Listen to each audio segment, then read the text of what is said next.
नमस्कार, आप live cities देख रहे हैं। मैं हूं जय शुक्ला। देखिए, बिहार के बक्सर जिले में किसानों का आंदोलन, या यूं कहें कि वहां के स्थानीय लोगों का आक्रोश जो है वो थमने का नाम नहीं ले रहा है।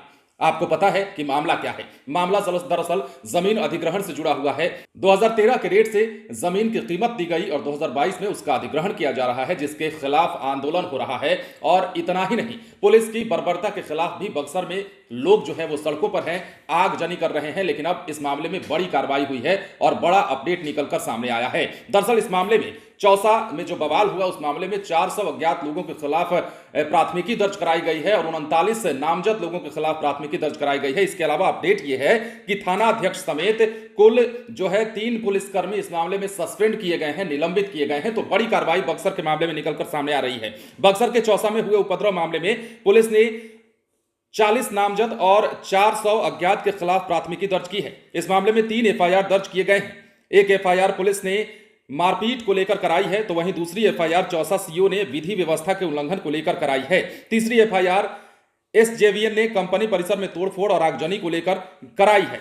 इसके अलावा किसानों के साथ मारपीट में 2 पुलिसकर्मियों और थानाध्यक्ष अमित कुमार को निलंबित कर दिया गया है। इसके साथ ही थानाध्यक्ष को स्थानांतरित जिले के लिए विरामित कर दिया गया है। घटना को लेकर अब भी तनाव बना हुआ है। घटना के बाद से कंपनी में काम बंद है और अगले 1 सप्ताह तक काम शुरू होने की भी कोई उम्मीद नहीं है। और इसी बीच जब केंद्रीय राज्य मंत्री वहां पहुंचते हैं, अश्विनी चौबे वहां पहुंचते हैं, तो लोग वहां पर उनके विरोध में नारे भी लगाते हैं और यहां पर खूब विरोध भी देखने को मिलता है। इसके अलावा किसानों के घर में घुसकर पुलिस के द्वारा जब मारपीट की घटना को अंजाम दिया जाता है, तो उस मामले में भी किसान जो है वो आग बबूला हो जाते हैं और सड़क पर उतर करके गाड़ियों को आग लगाने लगते हैं। गुस्सा कई प्रकार का होता है। देखिए, 2 मामले इसमें निकलकर सामने आ रहे हैं। पहला मामला तो ये कि किसानों का गुस्सा आखिर क्यों फूट पड़ा। पहला मामला ये कि 2013 में उन्हें पैसा दिया गया, 2013 के रेट से पैसा दिया गया और जमीन अधिग्रहण जो है 2022 में किया जा रहा है। और किसान ये चाहते हैं कि उन्हें जमीन का जो मुआवजा है, जो जमीन अधिग्रहण का जो पैसा है, उन्हें 2022 के रेट से दिया जाए, वो नहीं मिल रहा है, जिस कारण वो प्रदर्शन कर रहे हैं, आंदोलन कर रहे हैं। दूसरा कारण ये कि पुलिस ने रात में किसान के घर में घुस करके उसके घर की महिलाओं को भी पीटा, वहां के पुरुषों को भी पीटा। और इस बर्बरता की जो वीडियो था वो सोशल मीडिया पर खूब वायरल हुआ था, जो कि नेशनल चैलेंज पर भी सुर्खियां बना था।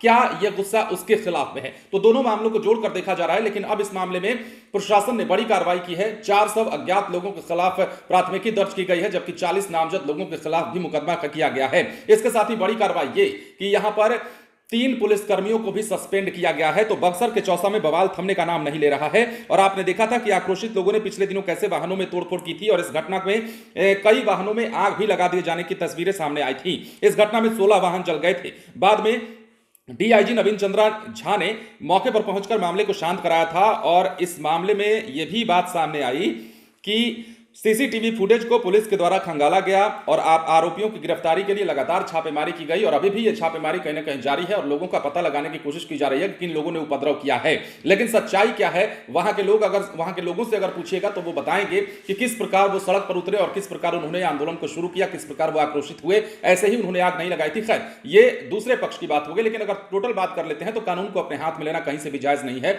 और यहां पर कानूनतः जो है कार्रवाई चल रही है और कानून के प्रक्रिया के हिसाब से ही सारे काम किए जा रहे हैं। रही बात वायरल वीडियो की, तो उस वायरल वीडियो पर संज्ञान लिया गया है और कार्रवाई की गई है। 3 पुलिसकर्मियों को सस्पेंड किया गया है मारपीट के आरोप में भी। इसके अलावा देखना यह होगा कि बक्सर के चौसा में जो है बवाल कब थमता है। क्या किसानों को उनका सही मुआवजा मिल पाता है?